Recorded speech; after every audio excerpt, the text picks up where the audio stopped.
No silêncio da noite, um feixe de luz laranja o arrancou de sua casa e o levou para dentro de uma nave alienígena. Uma criatura de 90 centímetros, com pele marrom e tentáculos de um polvo. Dentro da nave, Fujiwara encontrou seres misteriosos e viajou para lugares além da Terra.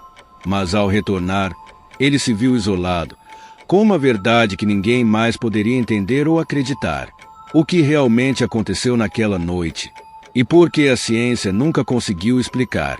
Prepare-se para uma história de mistério, medo e mistificação no caso de Yoshihiro Fujiwara. Você já se perguntou o que realmente acontece no céu e no mar? O que está oculto além do que os olhos humanos podem ver? Bem-vindo à Constelação Imaculada, onde os mistérios do cosmos se tornam realidade. Aqui, vamos além da ciência, explorando relatos de encontros com seres de outros mundos, avistamentos que desafiam todas as explicações e teorias que o governo não quer que você saiba. Prepare-se para questionar tudo o que você acredita sobre o universo. A verdade está lá fora, e nós vamos atrás dela. Inscreva-se agora, porque a realidade que você conhece pode nunca mais ser a mesma. A cidade de Kitami, localizada na província de Hokkaido, Japão, é conhecida por seus vastos campos agrícolas e clima rigoroso. Nos anos 1970, era uma região predominantemente rural, com poucas casas espalhadas entre plantações extensas. Era um local tranquilo, onde a rotina girava em torno do cultivo de alimentos e da pesca. Em meio a essa paisagem isolada, vivia Yoshihiro Fujiwara, um jovem fazendeiro de 28 anos. Ele levava uma vida simples, dedicada exclusivamente à colheita, que representava sua principal fonte de sustento. A solidão era sua companhia constante, enquanto as preocupações com o clima e a safra ditavam seu dia a dia. A casa de Yoshihiro era modesta, cercada por florestas densas que frequentemente abrigavam animais selvagens. Na noite de 6 de abril de 1974, Yoshihiro foi surpreendido por um evento que mudaria sua vida para sempre. O silêncio habitual da madrugada foi interrompido pelos latidos insistentes de seus cães. Ainda sonolento, ele inicialmente não deu importância, acreditando que os animais estivessem apenas reagindo à presença de algum animal na floresta. No entanto, os latidos foram seguidos por fortes batidas na porta de sua casa, fazendo com que Yoshihiro se levantasse abruptamente, tomado por uma mistura de curiosidade e irritação. A localização remota de sua residência tornava improvável que alguém aparecesse inesperadamente. Apenas os vizinhos, que moravam a quilômetros de distância, conheciam a existência de sua casa. Irritado com a possibilidade de ser alvo de uma brincadeira, Yoshihiro caminhou até a porta, disposto a confrontar quem quer que estivesse ali. No entanto, ao abrir a porta, ele não encontrou um vizinho, muito menos crianças. O que se revelou diante dele foi algo que ele jamais poderia imaginar ou esquecer. Quando Yoshihiro abriu a porta, a visão que teve foi tão assustadora quanto surreal. Diante dele estava uma criatura alta, com uma aparência que desafiava qualquer descrição comum. Sua pele viscosa, de tonalidade marrom alaranjada, lembrava a textura rugosa de um sapo, mas com manchas amareladas e azuladas que pareciam crostas endurecidas. Em vez de membros comuns, a criatura possuía apêndices que se assemelhavam a tentáculos de polvo. 2 desses membros serviam como pernas, terminando em protuberâncias arredondadas, enquanto outros 2 funcionavam como braços, com extremidades pontiagudas. No lugar do nariz, havia um buraco em formato de V, e seus olhos puxados para cima brilhavam com uma luz incomum. A boca longa e fina cortava seu rosto de forma grotesca. A criatura não estava desprotegida. Vestia algo que parecia um plástico transparente que cobria todo o corpo, acompanhado de um capacete cônico com uma antena pulsante no topo. A antena emitia leves descargas elétricas, iluminando o ambiente escuro da madrugada. Enquanto Yoshihiro tentava processar o que via, a criatura levantou um dos tentáculos, apontando para cima. Instintivamente, Yoshihiro seguiu o gesto com os olhos e viu algo ainda mais impressionante. Um enorme objeto voador pairava sobre sua casa. O OVNI tinha cerca de 8 metros de diâmetro e flutuava a uma altura de aproximadamente 20 metros. Emitia uma luz laranja brilhante que iluminava toda a área ao redor. Antes que Yoshiro pudesse reagir, um feixe de luz laranja saiu do OVNI, envolvendo-o completamente. A intensidade do calor era sufocante, e a força do feixe o puxava para cima como se uma mão invisível o agarrasse. Desesperado, ele tentou resistir, mas a luz era poderosa demais. Em questão de segundos, Yoshiro foi sugado para dentro do objeto, deixando sua casa para trás e iniciando uma jornada que ele jamais poderia prever. Quando a luz laranja que envolvia Yoshiro finalmente se dissipou, ele percebeu que estava deitado em um chão metálico frio. Ao levantar-se, olhou ao redor e se deu conta de que estava dentro de uma sala completamente diferente de tudo que já tinha visto. As paredes eram cobertas por uma superfície azul metálica que refletia luzes piscantes em tons variados, criando uma atmosfera desconcertante. Em alguns pontos, havia acessórios que pareciam ser saídas de ar ou dispositivos tecnológicos que ele não reconhecia. Um painel na parede exibia símbolos estranhos, parecidos com escrita, mas incompreensíveis para Yoshiro. O ambiente era claustrofóbico e dominado por um cheiro repulsivo, tão forte que o deixou enjoado.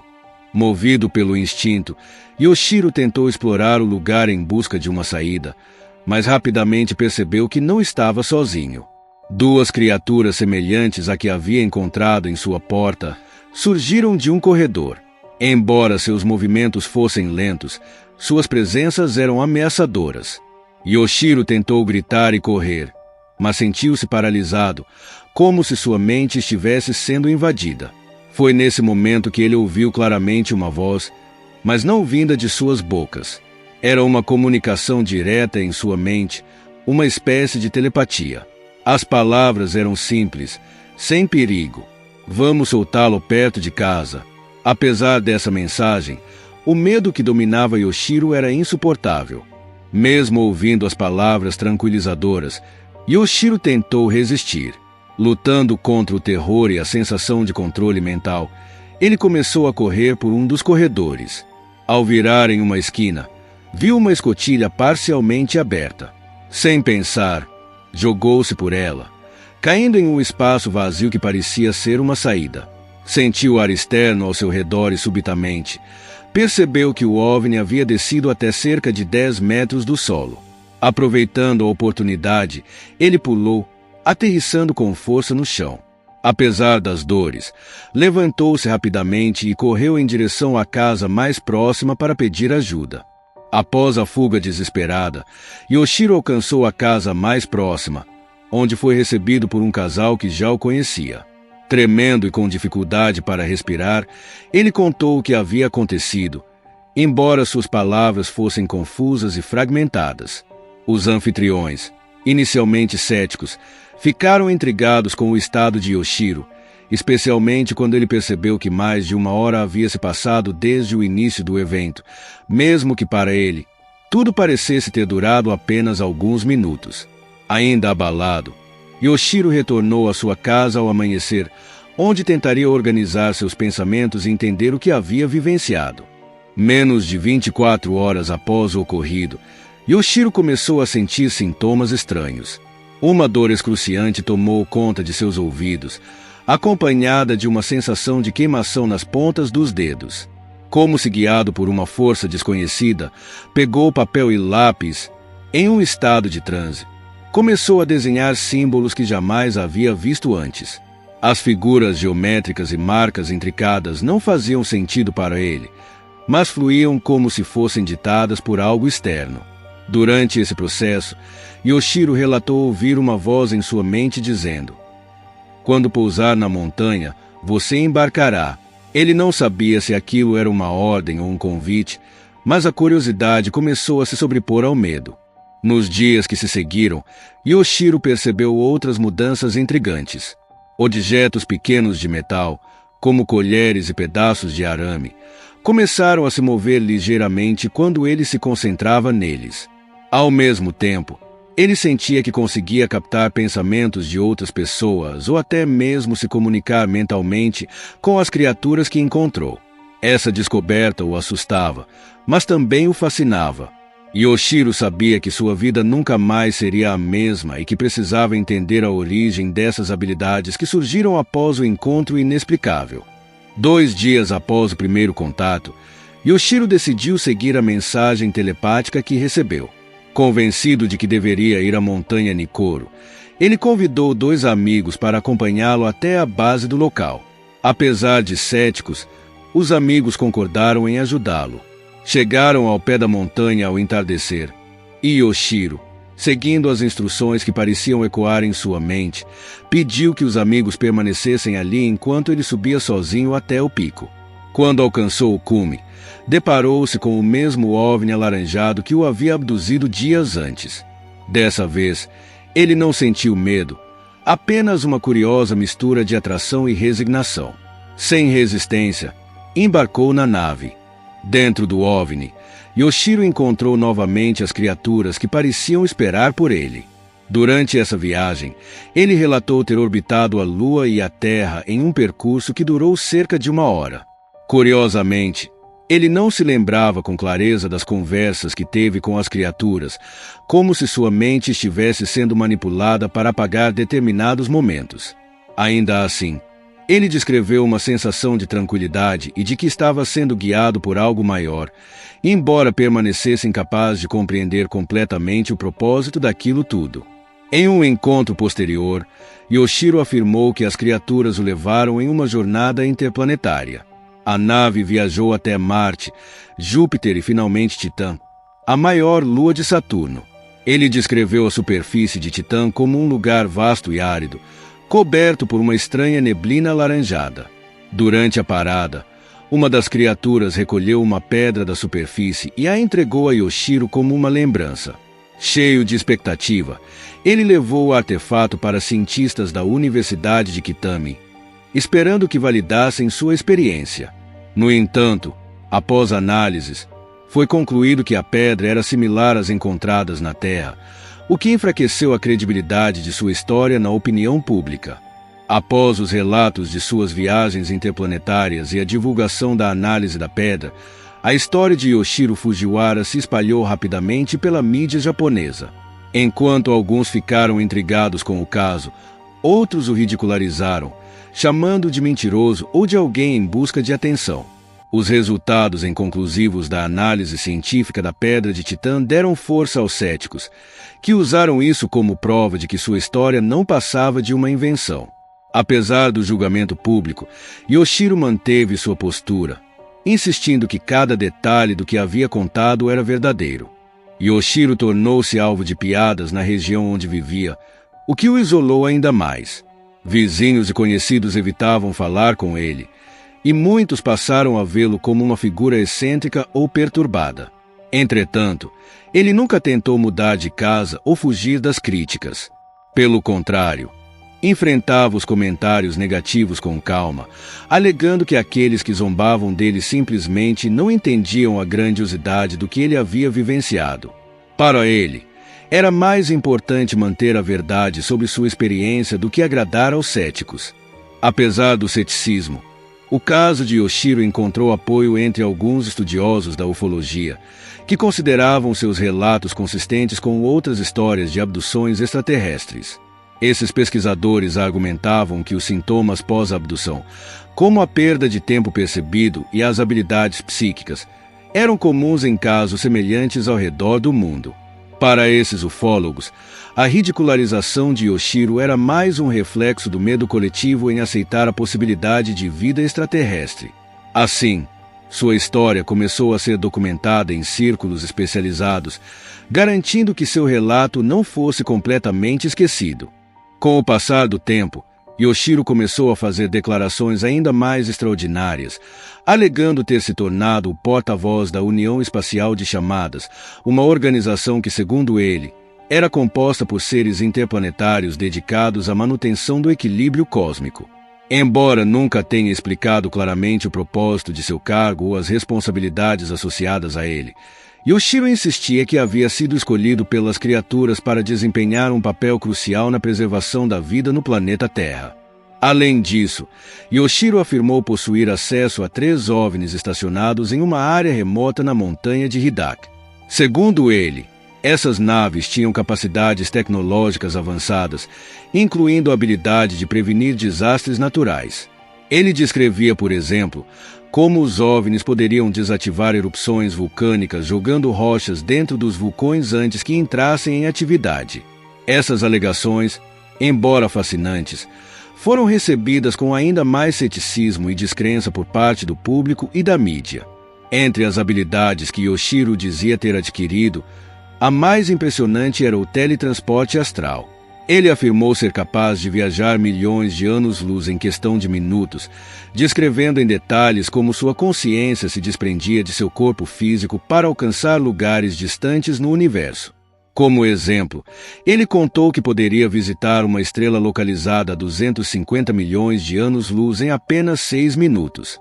Além disso, disse que suas habilidades psíquicas lhe permitiam prevenir desastres catastróficos, embora nunca tenha fornecido provas concretas dessas façanhas. Para Yoshiro, essas habilidades eram um presente dos seres que haviam transformado sua vida, mas para o mundo ao seu redor, eram apenas mais motivos para questionar sua sanidade. Em 1995, Yoshiro Fujiwara desapareceu misteriosamente, deixando apenas perguntas e especulações. Naquele ano, ele contou a alguns conhecidos que havia recebido uma nova mensagem telepática das criaturas. Segundo ele, seria convidado para uma última viagem a bordo de um OVNI. No entanto, Yoshiro não revelou detalhes sobre a natureza dessa viagem, apenas mencionou que era algo grandioso. Após essa declaração, ele foi visto pela última vez próximo à montanha de Hidak, um local que ele frequentemente associava às suas experiências extraterrestres. O desaparecimento de Yoshiro alimentou ainda mais o mistério em torno de sua história. Algumas pessoas acreditavam que ele havia escolhido se isolar do mundo devido à constante ridicularização que sofria. Outras sugeriram que ele poderia ter realmente embarcado em um OVNI, nunca mais retornando à Terra. Houve ainda aqueles que acreditavam que ele simplesmente se perdeu ou sofreu algum acidente fatal em meio à natureza inóspita da montanha de Hidak. O fato é que até hoje, seu paradeiro permanece desconhecido e nenhuma evidência concreta foi encontrada para explicar seu sumiço. Para os ufólogos que estudaram o caso, o desaparecimento de Yoshiro foi a peça final de um quebra-cabeça que eles consideravam uma das abduções mais complexas já relatadas no Japão. O legado de Yoshiro continua vivo, não apenas pelo mistério de sua história, mas também pela possibilidade de que ele realmente tenha experimentado algo além da compreensão humana. Enquanto isso, sua figura permanece como um símbolo polarizador, um homem que muitos consideram louco ou mentiroso, mas que outros veem como um explorador do desconhecido, alguém que desafiou os limites da nossa percepção do universo. Mesmo após seu desaparecimento, a história de Yoshiro Fujiwara continua a intrigar e dividir opiniões. Alguns acreditam que ele foi um visionário escolhido por forças extraterrestres para uma missão especial, enquanto outros o consideram uma vítima de alucinações ou um contador de histórias em busca de atenção. Independentemente da opinião, o impacto cultural de seu relato é inegável. Sua história passou a fazer parte do folclore ufológico japonês, inspirando livros, documentários e debates sobre a existência de vida fora da Terra. Uma das alegações mais intrigantes de Yoshiro foi seu contato contínuo com os seres através de telepatia, mesmo após os eventos principais de sua abdução. Ele afirmava que os extraterrestres compartilhavam com ele conhecimentos avançados sobre o cosmos, embora jamais tenha sido capaz de provar isso. Além disso, as habilidades psíquicas que ele dizia ter desenvolvido, como a telecinese e o teletransporte astral, permanecem como pontos de controvérsia entre os que estudam o caso. Por fim, o caso de Yoshiro levanta questões que vão além de sua veracidade. Ele representa o fascínio humano pelo desconhecido e o desejo de entender o que há além de nosso planeta. Para os que acreditam, sua história é uma prova de que não estamos sozinhos no universo. Para os céticos, é um exemplo das complexidades da mente humana e das narrativas que ela é capaz de criar. Independentemente disso, a abdução de Yoshiro Fujiwara é um mistério que continua a alimentar a imaginação e o debate, desafiando a linha entre o real e o fantástico.